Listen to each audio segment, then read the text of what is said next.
సర్వోన్నతుడైనటువంటి మా దేవుడా, సకల సృష్టికి కారణభూతుడైనటువంటి మా కన్న తండ్రి, మమ్మల్ని ఇంట్లో ఉన్నారన్న.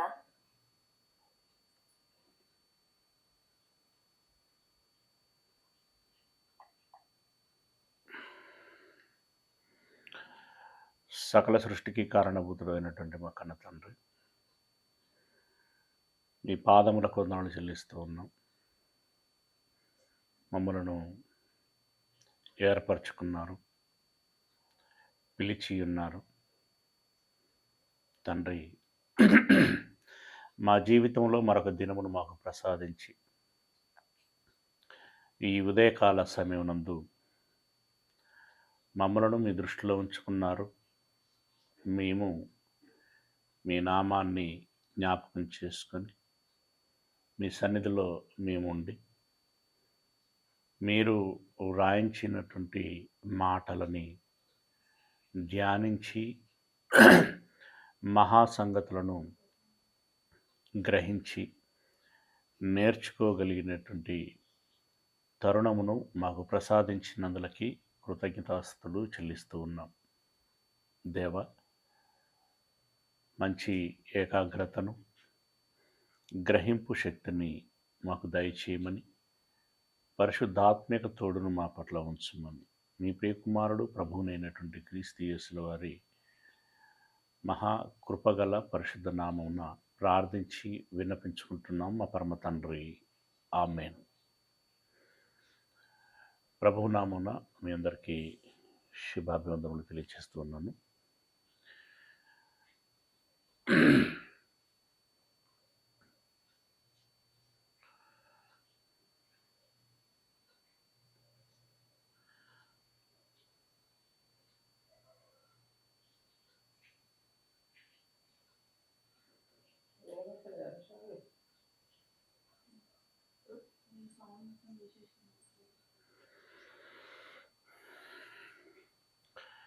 ప్రియమైనటువంటి దేవుని వారలారా, బైబిల్ అధ్యయన తరగతుల్లో గతములో ఆదికాండము 22వ అధ్యాయం వరకు మనం పూర్తి చేసుకుని ఉంటున్నాం. దేవుడు అబ్రహామును పరిశోధించటం, అందులో భాగంగా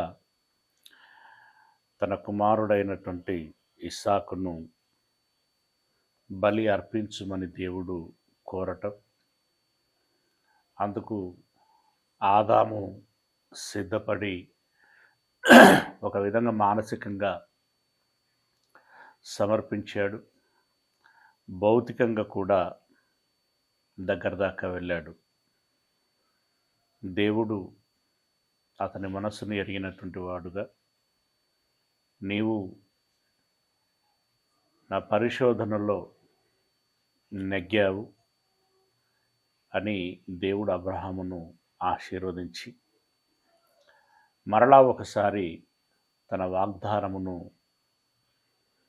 సంతానం విషయంలోనైతేనేమి, భూమి విషయంలోనైతేనేమి, తన వారసత్వం ద్వారా లోకజనులు దీవించబడటము అనేటువంటి విషయంలోనైతేనేమి నిశ్చయము చేయటము జరిగింది.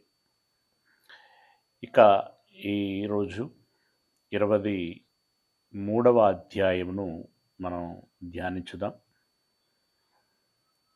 ఈ 22వ అధ్యాయము 20వ వచనం నుండి 24వ వచనం వరకు గతములో ఒక విషయాన్ని మనం చదువుకొని ఉంటున్నాం. మరలా ఒకసారి ఆ వచనాలను చదివి 23వ అధ్యాయాన్ని ప్రారంభించుకుందాం. 22వ అధ్యాయము 20వ వచనం. ఆ సంగతులు జరిగిన తర్వాత, అంటే పరిశోధన సంబంధమైనటువంటి సంగతులు జరిగిన తర్వాత, అబ్రహామునకు తెలుపబడినదేమనగా, మిల్కాను ఆమెయు నీ సహోదరుడగు నాహోరునకు పిల్లలను కనెను. అంటే అబ్రహాము తమ్ముడైనటువంటి నాహోరు అతని భార్య అయినటువంటి మిల్కా యందు పిల్లలను కనెను. వారు ఎవరనగా అతని జ్యేష్ఠ కుమారుడైన ఊజు, అతని తమ్ముడైన అంటే ఊజు తమ్ముడైన బూజు, అరాము, అరాము తండ్రి అయిన కెమూయేలు. అంటే ఇప్పుడు నాహోరు కుమారులు ఎవరెవరు అనంటే ఊజు, బూజు, కెమూయేలు. ఓకే, కెసెదు, హాజో, సిల్దాషు, ఇద్లాపు, బెతూయేలు. వీళ్ళందరూ నాహోరు కుమారులు. ఓకే, 1, 2, 3, 4, 5, 6, 7, 8 బెతూయేలు వరకు 8 మంది కుమారులు. బెతూయేలు రిబ్కాను కనెను. అంటే నాహోరు చిన్న కుమారుడు బెతూయేలు రిబ్కాను కన్నాడు. ఆ 8 మందిని మిల్కా అబ్రహాము సహోదరుడగు నాహోరునకు కనెను. మరియు రయుమా అను అతని ఉపపత్నియు తెబహును, గహమును, తహషును, మయకాను కనెను. అంటే నాహోరుకు భార్య ఉంది మిల్కా, అలాగే ఉపపత్నులు కూడా ఉన్నారు. వారి సంతానం గురించి కూడా ఇక్కడ తెలియచేశాడు. ఇక్కడ మనం గుర్తుంచుకోవాల్సిన ముఖ్యమైనటువంటి విషయం ఏంటంటే అబ్రహాము కుమారుడగు నాహోరు చిన్న కుమారుడైన బెతూయేలు కుమార్తె అయినటువంటి రిబ్కా. నాహోరు, బెతూయేలు, రిబ్కా. ఇప్పుడు వీరు ముగ్గురు మనకి కావలసినటువంటి వ్యక్తులు. అంటే చదవబోయేటువంటి సందర్భాలలో వారిని గురించినటువంటి ప్రస్తావన మనకు తిరిగి వస్తుంది. అదనమాట 23వ అధ్యాయము ప్రారంభ వచనం నుండి. ఈ పరిశోధన జరిగిపోయిన తర్వాత కొన్నాళ్ళకి శారా జీవించిన కాలము అనగా శారా బ్రతికిన ఏండ్లు 127.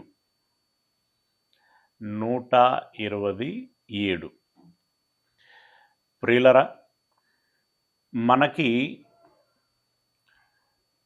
లోతు సంఘటన, మన జలప్రళయము సంఘటన జరిగిన తర్వాత 120 సంవత్సరములకు మనుషుల యొక్క ఆయుష్ను పరిమితము చేస్తాను అని దేవుడు చెప్పినట్లుగా మనకు తెలుసు. అది ఒక్క ఉదుటన అంటే ఇలా చెప్పగానే అలా జరిగిపోలేదు. కాలక్రమంలో ఆయుష్ డిక్రీజ్ అవుతూ వస్తూ ఉన్నది, అంటే తగ్గుతూ వచ్చింది. అందులో భాగంగా ఇప్పుడు శారా ఎన్నాళ్ళు బ్రతికింది అనంటే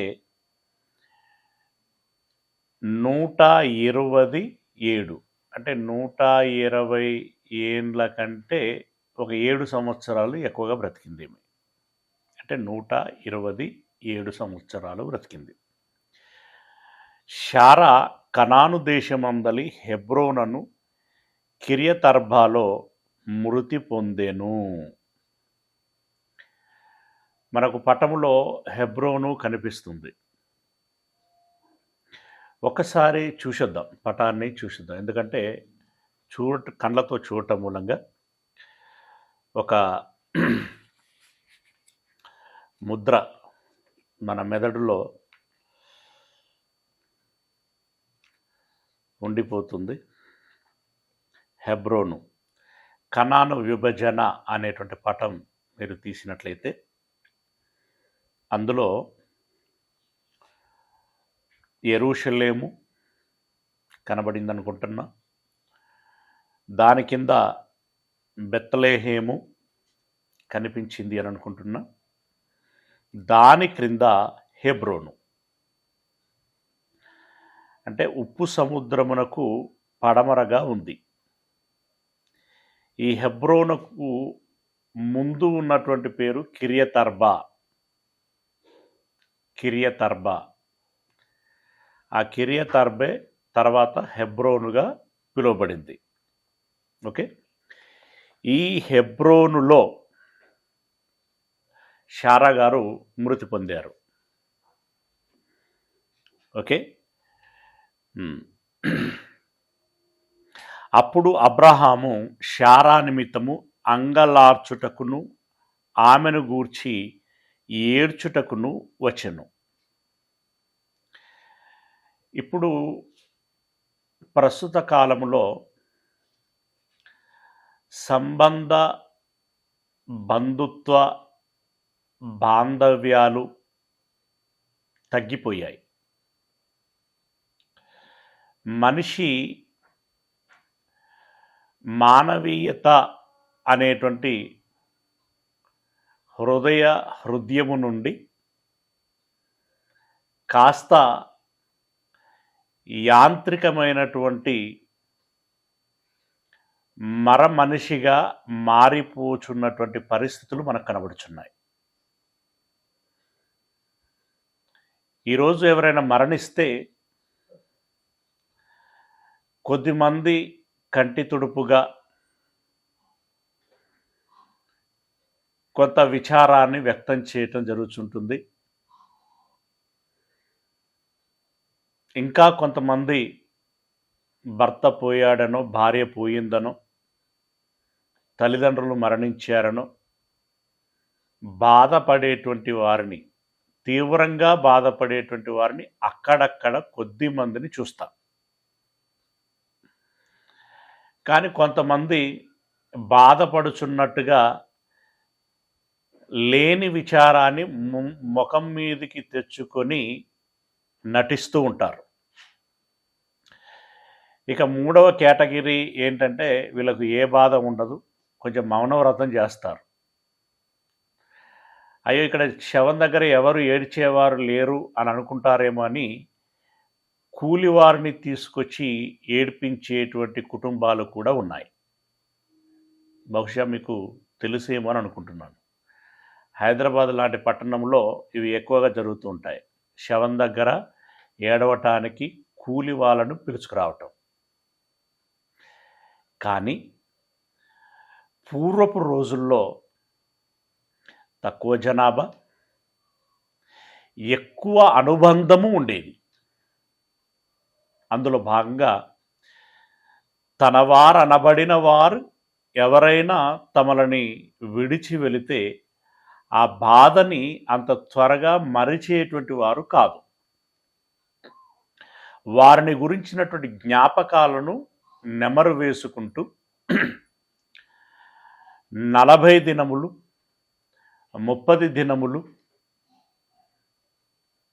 అలా వారి యొక్క విచారాన్ని, ఆ బాధని వ్యక్తం చేస్తూ వచ్చేటువంటి వారు. అంటే రోజులు లెక్క పెట్టుకొని కాదు, మ్యాక్సిమం మనిషి యొక్క ఆ మానసిక స్థితి కుదుట పడటానికి అంత సమయం పట్టేది. అది రాను రాను ఏమైపోయిందంటే 10 రోజులకు కుదించబడింది. అందుకే ఇప్పుడు మనం ఎక్కువగా 10వ దినమున దశదిన కర్మ అని చేస్తూ ఉంటారు. క్రైస్తవులు దాని జ్ఞాపకార్థ కూడికగా జరిగిస్తూ ఉంటారు. ఇంకా ఆ 10 రోజులు కాస్త వారం రోజులకు కూడా కొన్ని ప్రాంతాలలో జరుగుతున్నది. ఇంకా కొన్ని ప్రాంతాలలో 10 రోజుల దాకా అనంటే కొంచెం కష్టమవుతుంది. ఇక రకరకాలైనటువంటి పనులు పెండింగ్ అవుతూ ఉంటాయి. కనుక 5 రోజులకు అయితే బాగుంటుంది అని నిర్ణయించుకోవటం జరుగుతున్నది. కొందరి కార్యక్రమాలు 5వ దినానికే పూర్తి చేయటం అనేటువంటి జరుగుతుంటుంది. బహుశా మీకు తెలుసు. అంటే ఇక్కడ నేను నెంబర్ గురించి ముఖ్యంగా నా ఉద్దేశం కాదు, కానీ మనిషి మరణించాడు అన్నప్పుడు తమ విచారము, తన యొక్క బాధ ఎంత తీవ్రంగా ఉంటుంది, ఆ రోజులకి ఈ రోజులకి ఎంత వ్యత్యాసము అనేటువంటి విషయాన్ని మీ దృష్టికి తీసుకురావటం అనేటువంటిది నా ఉద్దేశం. ఆ రోజుల్లో 40 దినములు ఈ రోజుల్లో కాస్త 5 రోజులకి తగ్గిపోయింది. అది విషయం అన్నమాట. ఓకే.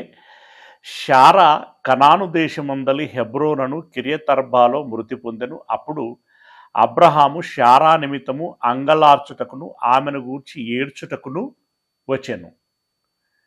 అబ్రహాము గారు అంగలార్చారట. అంగలార్చటం అంటే ఏంటండి? అయ్యో అయ్యో అని లబోదిబో అని కొట్టుకుంటూ ఏడవటం. శారా గారికి అబ్రహాము గారికి అంతగా అనుబంధము ఏర్పడింది, ఉండింది. ఓకే. తర్వాత అబ్రహాము మృతి పొందిన తన భార్య ఎదుట నుండి లేచి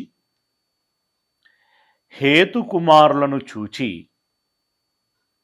మీ మధ్య నేను పరదేశినిగాను పరవాసినిగాను ఉన్నాను. అంటే అబ్రహాము గారు అప్పటికి హెబ్రోనులో ఉన్నారు. కానీ హెబ్రోను అనేటువంటిది తన సొంత పట్టణము కాదు, తన సొంత దేశం కాదు. పరదేశిగా ఉన్నాడు అబ్రహాం. అప్పటికి ఇంకా ఆ దేశము ఎవరిది అనంటే కనానీయులది. ఇప్పుడు ఈ హెబ్రోను ప్రాంతములో కనానీయుడైనటువంటి హేతు కుమారులు ఉన్నారు అక్కడ. అంటే ఇంకా చాలామంది ఉన్నారు, వీళ్ళు కూడా ఉన్నారు అక్కడ. ఈ హేతు కుమారులను కలిశాడు. మీ మధ్య నేను పరదేశినిగాను పరవాసినిగాను ఉన్నాను. మృతి పొందిన నా భార్య నా కన్నుల ఎదుట ఉండకుండా ఆమెను పాతి పెట్టుటకు మీ తావున నాకొక శ్మశాన భూమిని స్వాస్థ్యముగా ఇయ్యుడని అడుగగా, ఈ హేతు కుమారులను కలిసి, అయ్యా మీ మధ్యలో నేను పరవాసినిగా ఉన్నాను, పరదేశినిగా ఉన్నాను, నాకు ఇక్కడ సొంత భూమి అంటూ ఏమీ లేదు గనుక ఇక్కడ నా భార్యని శాశ్వతంగా పాతి పెట్టుకోవటం కోసం శవాన్ని నా కళ్ళ ముందు ఎన్నాళ్ళని ఉంచుకుంటాను గనుక శ్మశానమును నిర్మించటానికి నాకు కొంత భూమిని ఇవ్వండి అని అడిగాడు. అలా వారిని అడిగితే శ్మశాన భూమిని స్వాస్థ్యముగా ఇయ్యుడని అడగగా, ఇప్పుడు మనం శ్మశాన వాటిక అని అంటాం కదా, శ్మశాన వాటిక, గ్రేవ్ యార్డ్, ఇది వారి వారి కమ్యూనిటీని బట్టి, వారి జనాభాను బట్టి, వారు ఉన్నటువంటి ప్రదేశాలను బట్టి విస్తీర్ణము కేటాయించుకోవటం జరుగుతూ ఉంటుంది. ఎకరం, 2 ఎకరాలు, 3, 5 ఎకరాలు ఇలా వాళ్ళు ఏర్పాటు చేసుకుంటూ ఉంటారు. హైదరాబాద్ లాంటి పట్టణంలో 10 ఎకరాల దాకా కూడా ఉండటంలో ఆశ్చర్యం లేదు. ఇక్కడ మనం గమనించినట్లయితే మొట్టమొదటి శ్మశాన వాటిక అబ్రహాము శారా విషయంలో ఏర్పాటు చేయటం జరిగింది. అప్పటి నుండి ఇది ట్రెడిషనల్గా కొనసాగుతూ వస్తున్నది. ఓకే. శ్మశాన భూమిని ఇది ప్రత్యేకంగా, ఇదివరకు వాళ్ళు ఎక్కడ మరణిస్తే అక్కడ పాతి పెడుతూ వచ్చారు. ఇప్పుడు యాకోబు తన భార్య రాహేలు మరణించినప్పుడు ఆమె ఎక్కడ మరణించిందో అక్కడే సమాధి చేసి వచ్చేసాడు. ఓకే. కానీ ఇక్కడ ప్రత్యేకంగా అబ్రహాము గారు ఒక శ్మశాన వాటికని ఏర్పాటు చేస్తున్నాడు. అందుకై భూమిని కొనాలని యత్నం చేశాడు. రైట్. హేతు కుమారులు అబ్రహాము అడిగినప్పుడు హేతు కుమారులు, అయ్యా మా మాట వినుము, నీవు మా మధ్యను మహారాజువై ఉన్నావు. అంటే అబ్రహాము గారికి సొంత దేశం లేకపోయినా ఆ కనానీయులకి అబ్రహాము ఎలా కనిపిస్తున్నాడంటే ఒక రాజులాగా హుందాగా కనిపిస్తున్నాడు. ఎందుకంటే విస్తృతమైనటువంటి ఐశ్వర్యం ఉంది, కావలసినంత మంది పనివారున్నారు, ఇక పశు సంపద రకరకాలైనటువంటి ఉన్నాయి, మాట మర్యాద పరపతి చాలా పెద్దగా ఉంది. ఆయనతో పోల్చుకుంటే అక్కడ స్థిరవాసులైనటువంటి వారు చాలా చిన్నగా ఉన్నారు అన్ని విషయాల్లో. గనుక ఈయన చాలా హోదాలో కనిపించటం మూలంగా, హుందాగా కనిపించటం మూలంగా ఎలా భావిస్తున్నారంటే ఒక రాజు రేంజ్లో భావిస్తున్నారు అబ్రహాముని. అందుకే అతను ఉద్దేశించి వారు అంటున్నారు, నీవు మా మధ్యను మహారాజువై ఉన్నావు, మా శ్మశాన భూములలో అతి శ్రేష్టమైన దాని యందు మృతి పొందిన నీ భార్యను పాతిపెట్టుము అని అన్నాడు. అంటే నా భార్యను పాతిపెట్టడానికి కొంత భూమి కావాలని ఆయన అడిగినప్పుడు వారన్నటువంటి మాట ఏంటంటే, అయ్యా మళ్ళా ప్రత్యేకంగా మీరు భూమి కొనుక్కోవటం ఎందుకు, ఆల్రెడీ మా దగ్గర శ్మశాన వాటికలు ఉన్నాయి, ఆ శ్మశాన వాటికలలో ఏదో ఒక దానిలో నీకు నచ్చినటువంటి దానిలో నీ భార్యను పాతిపెట్టుము అని వారు విన్నపించుకున్నారు.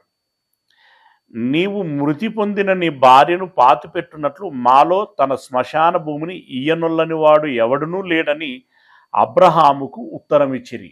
మమ్మల్ని ఎవరిని అడిగినా కూడా మేము ఇస్తాము, ఇయ్యనటువంటి వాడు ఎవడు లేడు అని సమాధానం చెప్పినప్పుడు, అప్పుడు అబ్రహాము లేచి ఆ దేశపు ప్రజలైన హేతు కుమారులకు సాగిలపడి, అంటే వారి యొక్క మంచి మనస్సుకు సానుకూలమైనటువంటి దృక్పథము కలిగినటువంటి మనుష్యులను బట్టి కృతజ్ఞతగా అతడు వారికి నమస్కారం చేశాడు. సాగిలపడి అంటే ఒక విధంగా సాష్టాంగపడటం అంటాం దాన్ని.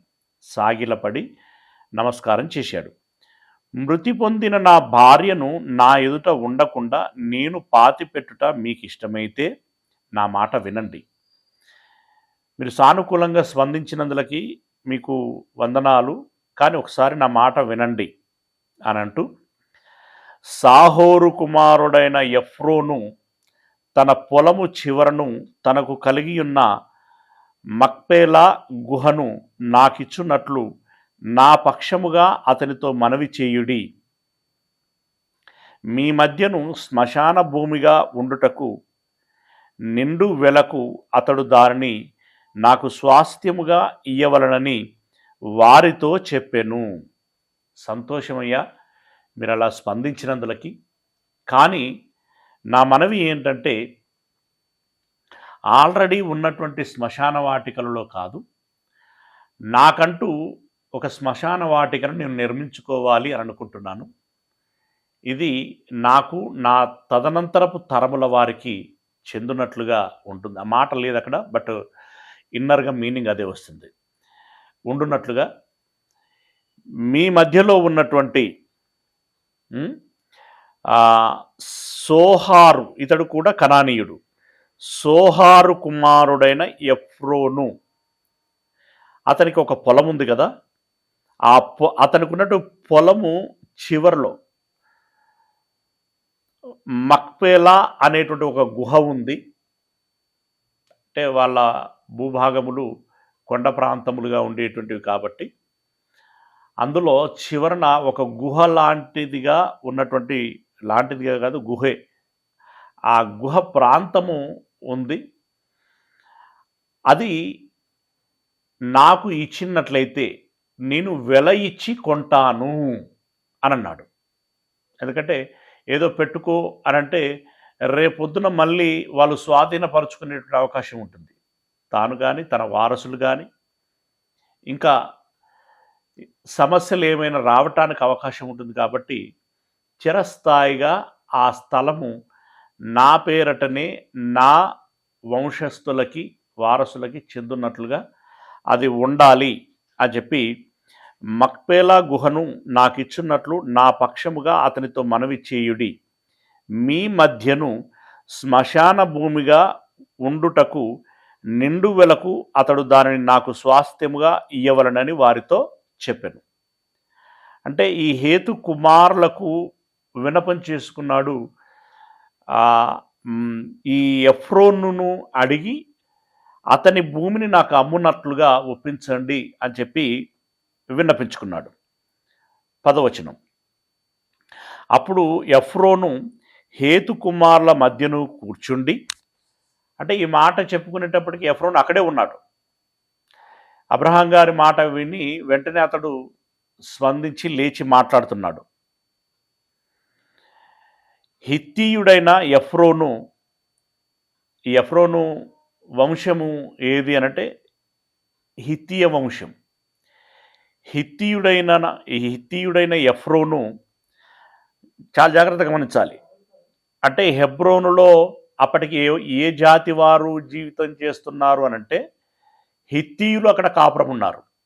అంటే హెబ్రోను అనేటువంటి పట్టణము, ఆ ప్రాంతము హిత్తీయులకు చెందినటువంటిది. ఓకే. హిత్తీయుడైన ఎఫ్రోను తన ఊరి గవిని ప్రవేశించు వారందరి ఎదుట హేతు కుమారులకు వినబడినట్లు, అంటే కొంచెం అక్కడ హేతు తన కుమారులు కొంచెం పెద్దరికము, వ్యవహారిక పెద్దలుగా ఉన్నట్లుగా మనకు అర్థమవుతున్నది ఈ మాటను బట్టి. హేతు కుమారులకు వినబడినట్లు అబ్రహాముతో చెప్పిన ప్రత్యుత్తరం ఏమనగా, అయ్యా అట్లు కాదు, నా మనవి ఆలకించుము. ఆ పొలము నీకు ఇచ్చుచున్నాను, దానిలో ఉన్న గుహను నీకు ఇచ్చుచున్నాను, నా ప్రజల ఎదుట అది నీకిచ్చుచున్నాను. మృతి పొందిన నీ భార్యను పాతిపెట్టుము అననెను. అబ్రహాము గారు అడిగింది పొలము చివర ఉన్నటువంటి గుహ. కానీ ఈ ఎఫ్రోన్ ఏమంటున్నాడు అనంటే, పొలము చివర ఉన్నటువంటి గృహ కాదయ్యా, గృహే కాదు, పొలము కూడా తీసుకోండి మీరే. పొలము దానితో పాటు ఉన్నటువంటి గుహను మీరు తీసుకోండి. పైగా మీరేదో వెల అంటున్నారు. వెలవద్దు, నేను మీకు ఉచితముగా ఇస్తాను, ఏ వెల లేకుండా నేను ఇస్తాను, మీరు స్వీకరించండి, పుచ్చుకోండి. మన మధ్యలో భారం ఎందుకు అని అడుగుచున్నాడు ఆయన, మాట్లాడుచున్నాడు. అంటే ఎంత గొప్ప స్పందన. పరాయి దేశములో అబ్రహాము గారు ఎంత మర్యాదస్తుడిగా ఉన్నాడో మనం అర్థం చేసుకోవాలి. అతన్ని ఎంతగా గౌరవిస్తున్నారు అంటే వారి మధ్యలో ఎంత జాగ్రత్తగా అతడు బ్రతుకుచున్నాడు. వారి మధ్యలో అబ్రహాము గారు మంచి పేరు, మంచి గౌరవాన్ని, మంచి పరపతిని కలిగి బ్రతుకుచున్నాడు. గల కారణం ఏంటంటే దేవుడు అతన్ని ఆశీర్వదించటం ఒక ఎత్తైతే, అబ్రహాము గారు గుణవంతుడై ఉండటం మరొక ఎత్తు. ఎందుకంటే ఎంత ధనవంతుడైనా గుణము లేకపోతే అక్కడున్నటువంటి వారు తృణీకరిస్తారు కదా. అంటే ధనము ఉన్నది, అబ్రహాము గారికి గుణము ఉన్నది. ఇలాంటి వారు ఎక్కడైనా మనుగడ సాగించడానికి అవకాశం ఉంటుంది.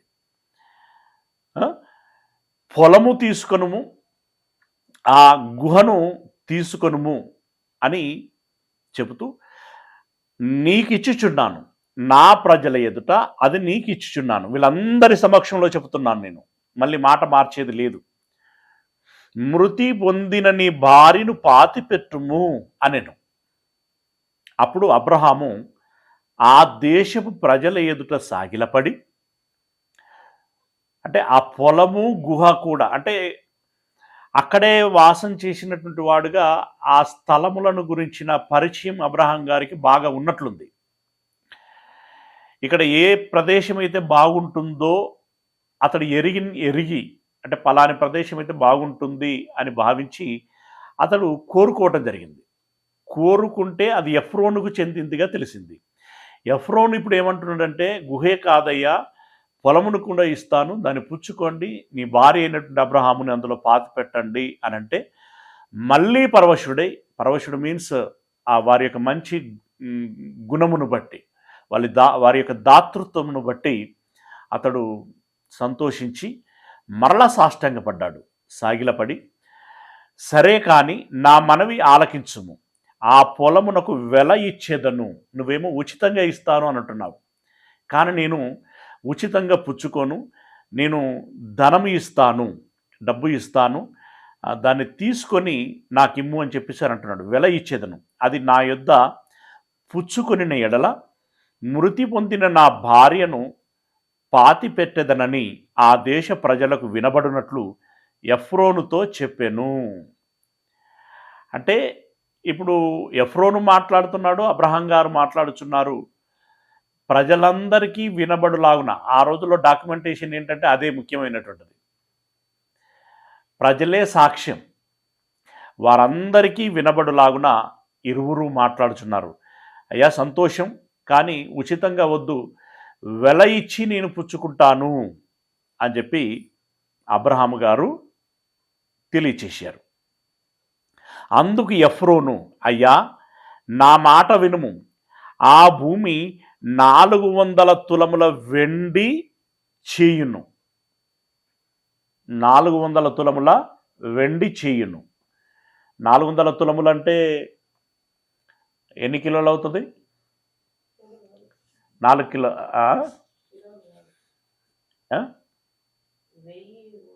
400 తులములు అంటే 1000 తులములు అయితే 1 కేజీ, రైట్?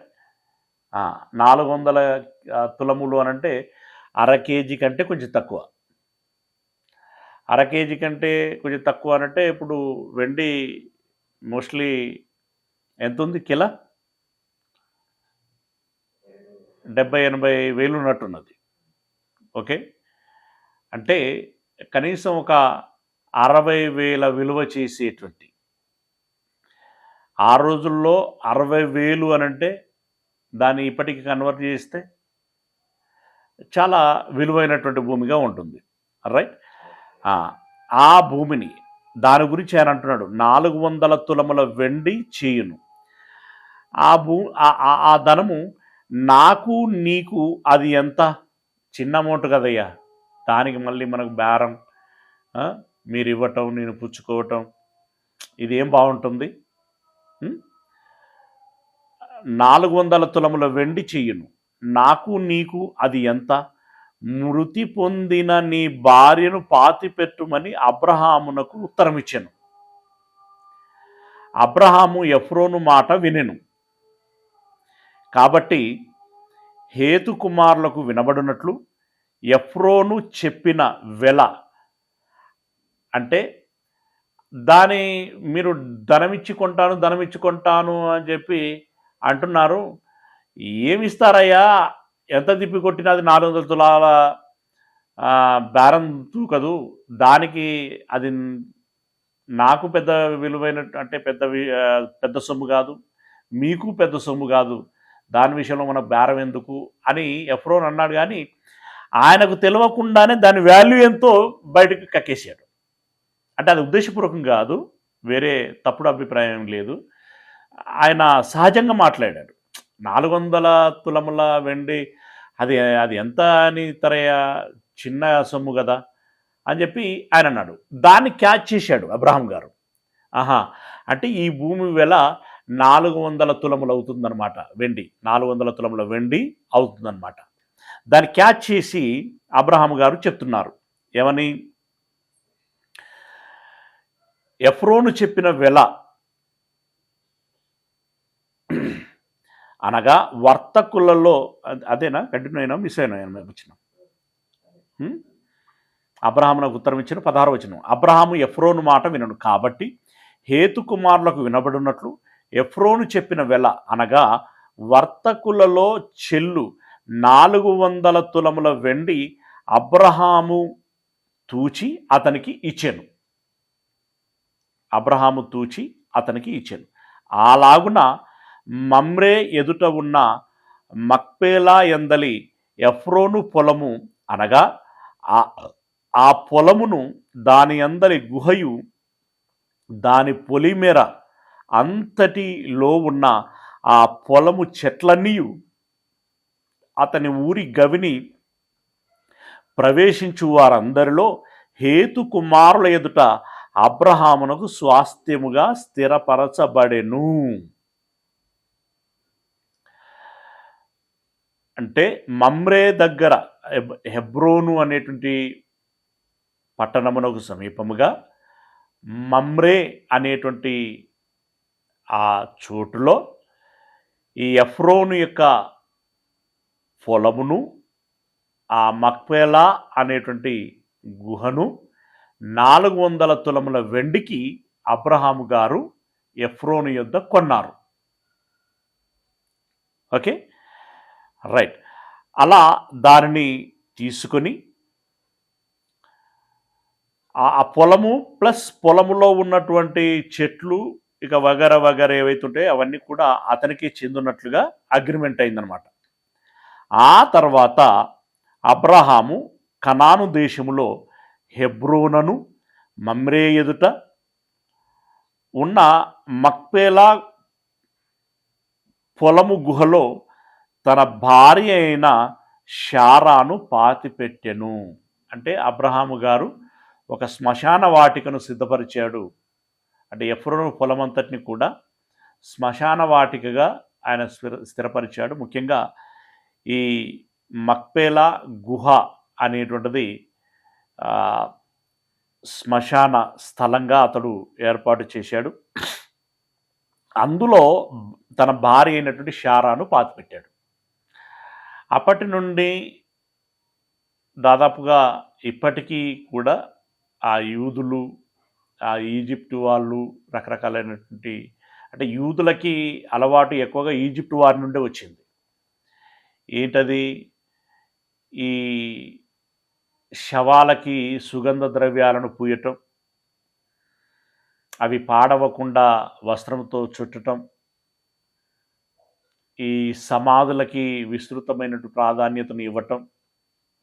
ఎంత ప్రాధాన్యత వచ్చిందంటే ప్రపంచ వింతలలో ఒక వింతగా స్థిరపడిపోయేంత పిరమిడులు.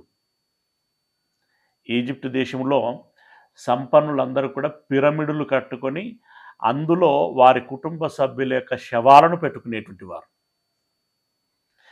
ఆ పిరమిడ్లు ఇప్పుడు మనం హైదరాబాద్ లాంటి పట్టణాలలో అపార్ట్మెంట్లు ఉంటాయి కదా, పెద్ద పెద్ద అపార్ట్మెంట్లు, అంత గంభీరంగా వాళ్ళు ఏర్పాటు చేసుకునేటువంటి వారు. ఇక అంతగా కాకపోయినా వారి వారి శక్తి కొలది ఏదో ఒక రకంగా ఆ రకంగానే సమాధి చేసేటువంటి వారు. ఇప్పుడు యేసుప్రభుల వారి శవాన్ని పాతిపెట్టడానికి ముందుగా అది ఎవరికి చెందినటువంటిది? ధనవంతుడైన యోసేపుకు చెందినటువంటిది. అతడు బ్రతికుండగానే ముందు సమాధిని సిద్ధం చేసుకున్నాడు. ఈ అలవాటు వాళ్ళకి ముందు నుండే ఉంది. ఇక చనిపోయిన తర్వాత సింపుల్గా ఏంటంటే బాడీకి ఈ పాడవకుండా సుగంధ ద్రవ్యాలు పూయటం, తీసుకుపోయి జస్ట్ అక్కడ ఆల్రెడీ ఒక గద్దె, ఒక వేదిక ఏర్పాటు చేయటం జరుగుతుంది. తీసుకుపోయి ఆ పెట్టెలో సంథింగ్ దాంట్లో పెట్టి దాంట్లో ఆ గద్దె మీద పెట్టి బయటకు వచ్చేసి దానికి రాయి తదితరమైనటువంటివి పెట్టి క్లోజ్ చేయటం అంతే. మళ్ళీ కావాలనుకున్నప్పుడు దాన్ని ఓపెన్ చేసి లోపలికి వెళ్ళటం, దాని పక్కన మరెవరినైనా ఉంచటం, ఇలా జరుగుతూ ఉండేటువంటిది. అది యేసుప్రభుల వారి కాలం నాటికి కూడా మనం గమనించాం. అలా ఈ గుహను సమాధి స్థలంగా అబ్రహాం గారు ఏర్పాటు చేశారు. మొట్టమొదటగా అందులో షారాను పెట్టడం జరిగింది.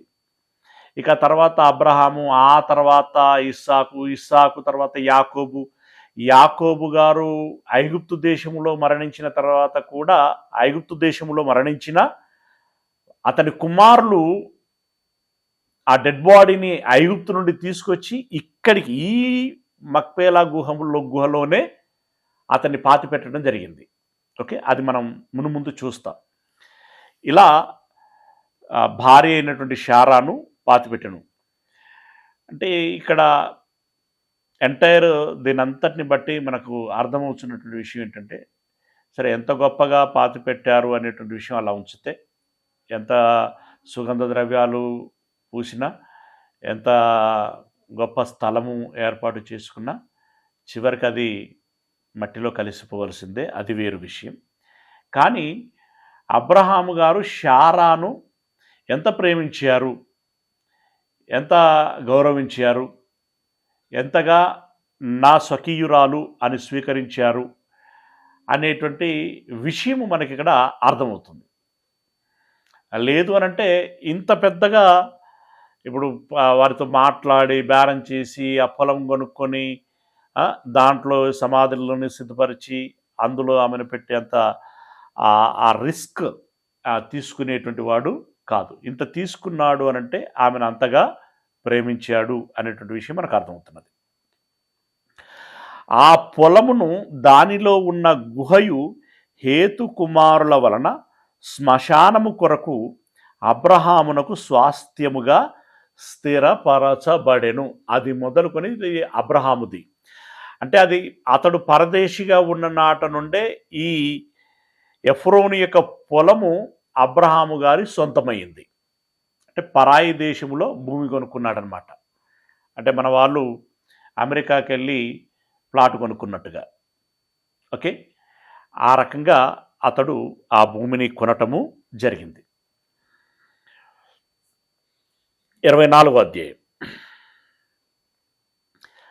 అబ్రహాము బహుకాలము గడిచిన వృద్ధుడై ఉండెను. శారా మరణించేటప్పటికీ ఈమెకి 127 అంటే ఈమె కంటే 10 సంవత్సరాలు పెద్దవాడు కదా, అంటే 137 సంవత్సరాలైంది. 137 సంవత్సరాలంటే పెద్ద వయస్సు, అప్పటికి చాలా పెద్ద వయసు. వృద్ధుడిగా అయ్యాడు, కాలము గడిచిన వృద్ధుడై ఉండేను. అంటే మనం ఆరోగ్యము కానీ ఆ బాడీ ఫిట్నెస్ కానీ ఇప్పుడు మనం ఎలా కంపేర్ చేసుకోవచ్చు అంటే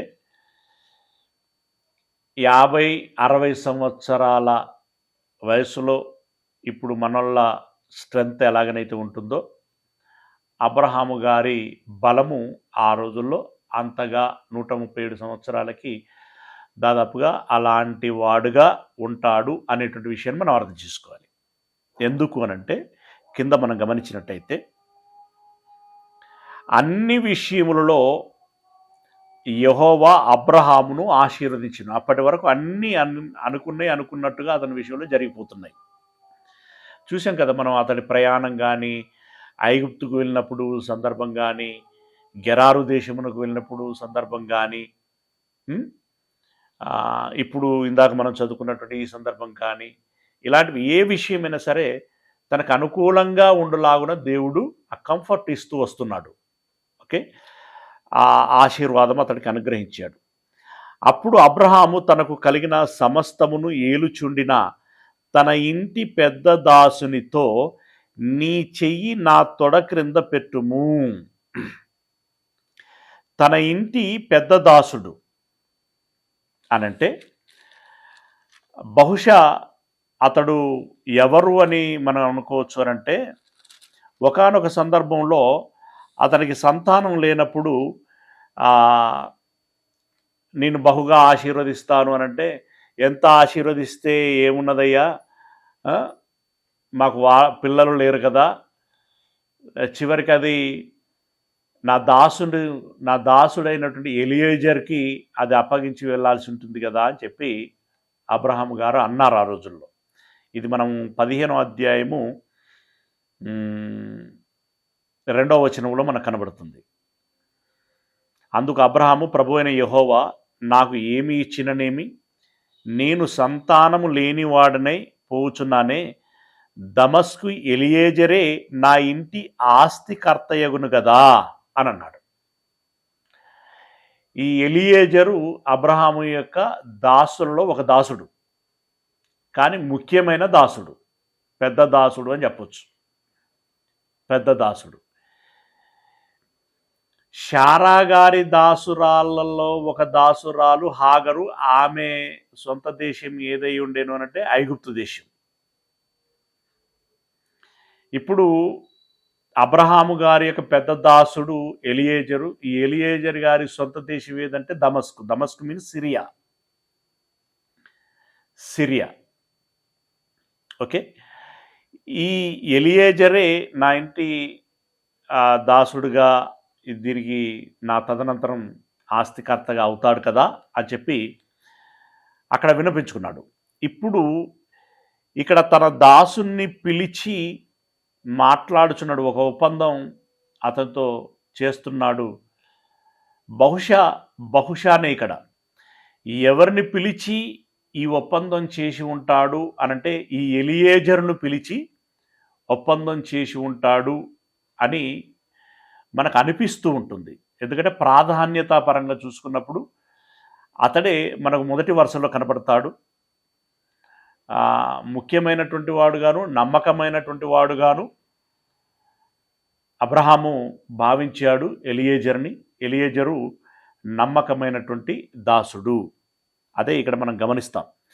అబ్రహాము బహుకాలము గడిచిన వృద్ధుడై ఉండెను. అన్ని విషయంలో యెహోవా అబ్రహామును ఆశీర్వదించెను. అప్పుడు అబ్రహాము తనకు కలిగిన సమస్తమును ఏలుచుండినానంటే ఇక్కడ ఇందాకేమన్నాడు, నా సమస్తమునకు ఎలియేజరే ఆస్తికర్త అవుతాడు కదా అని అన్నాడు కదా. దాన్ని బట్టి మనం ఇక్కడ ఎలియేజరే అయి ఉండటానికి అవకాశం ఉంటుంది అనేటువంటిది మాట్లాడుకుంటున్నాం. సమస్తమును ఏలుచుండిన తన ఇంటి పెద్ద దాసునితో నీ చెయ్యి నా తొడ క్రింద పెట్టుము. అంటే ఇప్పుడు మన వారు అంటే క్రైస్తవ్యంలోకి వచ్చిన తర్వాత దాన్ని మనం మానేసుకున్నాం. కానీ మొన్నటి వరకు మన చుట్టూ ఉండేటువంటి ఇప్పుడు హైందవులు కూడా ఏదైనా పని అప్పగించినప్పుడు కానీ, ఏదైనా విషయం అడిగినప్పుడు కానీ, ఇది నిజమేనా, నమ్మకంగా చేస్తావా, నమ్మకంగా ఇస్తావా అని అన్నప్పుడు తప్పకుండా నమ్మకంగా చేస్తాను, నిజంగా చేస్తాను అన్నప్పుడు నా నెత్తి మీద చేయబెట్టి చెప్పు అని చెప్పి అంటూ ఉంటాం. అంటే ప్రమాణం చేయటం. మన వాడుక నెత్తి మీద చేయబెట్టి చెప్పటం, కొన్ని ప్రాంతాలలో చేతిలో చేయేసి చెప్పటం. ఇప్పుడు వీరికి ఉన్నటువంటి అలవాటు ఏంటంటే తొడ కింద చేయి పెట్టి చెప్పటం అంట. రైట్. అందులో భాగంగా నీ చెయ్యి నా తొడ క్రింద పెట్టి ప్రమాణం చేయుము, నేను చెప్పినట్టుగానే చేస్తాను అని చెప్పి అని ఈ పెద్ద దాసుని అడుగుచున్నాడు అబ్రహాం గారు. నేను ఎవరి మధ్య కాపురమున్నానో ఆ కనానీయుల కుమార్తెలలో ఒక దానిని నా కుమారునికి పెళ్లి చేయక నా స్వదేశమందున్న నా బంధువుల యొద్దకు వెళ్ళి ఇస్సాకను నా కుమారునికి భార్యను తెచ్చున్నట్లు ఆకాశము యొక్క దేవుడును భూమి యొక్క దేవుడునైన యెహోవా తోడని నీ చేత ప్రమాణము చేయించెదను అనెను. ఇప్పుడు అబ్రహాము గారు ఈ మాట చెప్పేసరికి ఎక్కడ వాసం చేస్తున్నాడు? కనానీయుల మధ్యలో వాసం చేస్తున్నాడు. ఇప్పుడు పెద్ద దాసుని పిలిచి ఏమంటుండంటే, నా కుమారుడు ఇస్సాకుకి నేను వివాహం చేయాలనుకుంటున్నాను, అయితే అతనికి భార్యనుగా ఈ కనానీయుల్లో ఉన్నటువంటి అమ్మాయిలలో ఒక అమ్మాయిని చేయాలని నేను అనుకోవట్లేదు. ఎవరిని చేయాలనుకుంటున్నానంటే నా బంధువులలోని ఒక అమ్మాయిని నా కుమారునికి వివాహం చేయాలి అనుకుంటున్నాను. ఇప్పుడు నా బంధువులు ఎవరు మరి? అబ్రహాము గారి చిన్న తమ్ముడు ఈ కహతు లోతు అనేటువంటి ఒక కుమారుని కన్న తర్వాత అతను మరణించాడు. ఇక లోతు గారి పరిస్థితి ఏంటి అనంటే అతనికి 2 కుమార్తెలు మాత్రమే ఉండిరి. ఆ 2 కుమార్తెల పరిస్థితి ఏం జరిగిందో మనకు తెలుసు. ఇక అటువైపు పెద్దగా ఎక్స్పెక్టేషన్స్ లేవు. ఇప్పుడు ఉంటే ఇంకెవరు ఉంటారు అంటే నాహోరు సంతానము ఉంటారు. నాహోరు సంతానము ఉంటుంది, పెద్ద తమ్ముడు. ఆ నాహోరు సంతానములోని ఒక అమ్మాయిని ఇస్సాకుకు వివాహం చేయాలని భావించాడు. భావించి ఇప్పుడు ఆ నాహోరు ఆ కుటుంబం వాళ్ళ యొక్క జనులు వాసం చేసేటువంటి ప్రదేశమునకు వెళ్ళి నీవు అమ్మాయిని ఇస్సాకు కోసం తీసుకురమ్మని పంపిస్తున్నాడు. రైట్, ప్రమాణము చేయించేదన నేను. ఆ దాసుడు ఈ దేశమునకు నా వెంట వచ్చుటకు ఒకవేళ ఆ స్త్రీ ఇష్టపడని ఎడల నీవు బయలుదేరి వచ్చిన ఆ దేశమునకు నేను నీ కుమారుని తీసుకొని పోవలనా అని అడగగా, సరేనయ్యా, మీరు చెప్పినట్టుగా మీ తమ్ముని సంతానం దగ్గరికి వెళ్తాను, ఆ దేశమునకు వెళతాను. అక్కడ ఎవరో ఒకవేళ నీ కుమారుని వివాహం చేసుకోవటానికి ఎవరైనా ఒక అమ్మాయి ఇష్టపడి నేను అక్కడికి రాను కానీ ఆయన ఇక్కడికి వస్తే వివాహం చేసుకుంటాను అని అన్నదనుకో, మరి నీ కుమారుణ్ణి అక్కడికి తీసుకెళ్ళాలా అని చెప్పి ఆమె వస్తే పర్వాలేదు, ఒకవేళ రాకపోతే నీ కుమారుణ్ణి అక్కడికి తీసుకువెళ్ళాలా అంటే మనం ఇరుటం అంటాం కదా, ఆమె ఇక్కడికి రావటానికి బదులుగా నీ కుమారుణ్ణి అక్కడికి ఇరుటం పంపించగలవా అని చెప్పి అడిగాడు. అబ్రహాము, అక్కడికి నా కుమారుని తీసుకొని పోకూడదు సుమి, పోయి అలాంటి ఒప్పందం చేసుకొని వచ్చావు. లేదు లేదు, నా తండ్రి ఇంట నుండి నేను పుట్టిన దేశము నుండి నన్ను తెచ్చి నాతో మాటలాడి నీ సంతానమునకు ఈ దేశము నిచ్చేదనని ప్రమాణము చేసి నాతో చెప్పిన పరలోకపు దేవుడగు యెహోవా తన దూతను నీకు ముందుగా పంపును. అక్కడ నుండి నీవు నా కుమారునికి భార్యను తీసుకొని వచ్చేదవు అని అన్నాడు. అంటే నా కుమారుణ్ణి అక్కడికి తీసుకెళ్ళకూడదు, ఇక్కడికే వచ్చేటువంటి అమ్మాయి నీకు కనిపించులాగున దేవుడు సహాయం చేస్తాడు, చూపిస్తాడు. ఆమె దగ్గరికి వెళ్ళి వారి కుటుంబంతో మాట్లాడి ఆమెను నా కుమారునికి భార్యగా ఉండులాగున తీసుకుని రమ్ము అని చెప్పాడు. అయితే నీ వెంట వచ్చుటకు ఆ స్త్రీ ఇష్టపడని ఎడల ఈ ప్రమాణము నుండి విడుదల పొందెదవు. అంటే ఒట్టు పెట్టుకుంటున్నాడు కదా, ఒకవేళ ఎవరు రాకపోతే నీ తప్పేమీ ఉండదు. అంటే ఒట్టు విషయంలో అది చెల్లుబాటు అవ్వదు, కానీ వచ్చేటువంటి విషయంలో నువ్వు నమ్మకంగా తీసుకురావాలి, అక్కడ ఒట్టు చెల్లుతుంది. ముందుగా నువ్వు ఆ దేశమునకు వెళుతావా లేదా, వారితో మాట్లాడుతావా లేదా అనే దానికోసం ఒట్టు. ఇక వారు వస్తే తీసుకొస్తావు, రాకపోతే వదిలిపెట్టి వచ్చేస్తావు, అప్పుడు ఒట్టు చెల్లదు. ఇది నీకు సౌకర్యవంతంగా ఉండులాగున నేను ఏర్పాటు చేస్తున్నాను అని అన్నాడు. ఓకే, ఆ స్త్రీ ఇష్టపడని ఎడల ఈ ప్రమాణము నుండి విడుదల పొందెదవు, కానీ నీవు నా కుమారుణ్ణి అక్కడికి తీసుకొని పోకూడదని అతనితో చెప్పాను. ఆ దాసుడు తన యజమానుడగు అబ్రహాము తొడ క్రింద తన చెయ్యి పెట్టి ఈ సంగతి విషయమై ప్రమాణము చేసెను. అతడు తన యజమాని ఒంటెలలో 10 ఒంటెలను తన యజమానుని ఆస్తిలో శ్రేష్టమైన నానా విధములగు వస్తువులను తీసుకొని పోయెను. అతడు లేచి అరమ్నాహారాములోనున్న నాహోరు పట్టణము చేరి ఒప్పందం అంటే ప్రమాణం చేశాడు. 10 ఒంటెలను తీసుకున్నాడు, 10 మందిని వెంట పెట్టుకున్నాడు. ఆస్తిలో శ్రేష్టమైన నానా విధములకు వస్తువులను తీసుకొని పోయాను. శ్రేష్టమైన నానా విధములైన వస్తువులు అంటే ఏవో కాదు, అవి బంగారము, వెండి, ముఖ్యంగా బంగారం, దాని సంబంధమైనటువంటి వస్తువులను వెంట పెట్టుకుని ఎక్కడికి వెళ్ళాడట? అరమ్నాహారాయిములో ఉన్న నాహోరు పట్టణమునకు చేరాడు. తన తమ్ముడి పేరట ఉన్నటువంటి పట్టణమునకు చేరాడు. ఆ పట్టణము ఎక్కడ ఉన్నదయ్యా అనంటే అరమ్నాహారాయిము. అరమ్నాహారాయిమునకు ఒక నెంబర్ ఇచ్చాడు. ఆ నెంబర్కి కింద ఫుట్నోట్లో ఒక పేరు ఇచ్చాడు, మెసపతోమియా. ప్రపంచములో మొట్టమొదటగా విరసిల్లిన నాగరికత మెసపతోమియా నాగరికత. రైట్. ఈ మెసపతోమియా ఎక్కడ, ఏ దేశంలో ఉన్నదయ్యా అనంటే ఇరాక్, ఇరాను దేశములో. అంటే ఇప్పుడు మనం చాలాసార్లు చెప్పుకుంటూ వస్తున్నాం, ఇప్పుడు విడిపోయే కానీ అవన్నీ అప్పట్లో ఒకటే దేశం అది. ఓకే, మెసపతోమియా అంటే ఇప్పుడు తన తన తమ్ముడు నాహోరు ఎక్కడ వాసం చేస్తున్నాడు అనంటే ఇరాక్, అంటే తన సంతానం అంతా కూడా ఆయన దేశం ఏదయ్యానంటే ఇరాక్, ఇరాన్, ఈ సిరియా తదితరమైన ప్రాంతాలలో ఆ జనులు వాసం చేస్తున్నారు. తన తమ్ముడు నాహోరు వాసం చేస్తున్నాడు. ఓకే, ఇప్పుడు ఆ దేశమునకు వెళ్ళి నా కుమారునికి అమ్మాయిని తీసుకురా, నాకు ఒక కోడల్ని పట్టుకురమ్ము అని చెప్పి అతనికి చెప్పడం జరిగింది.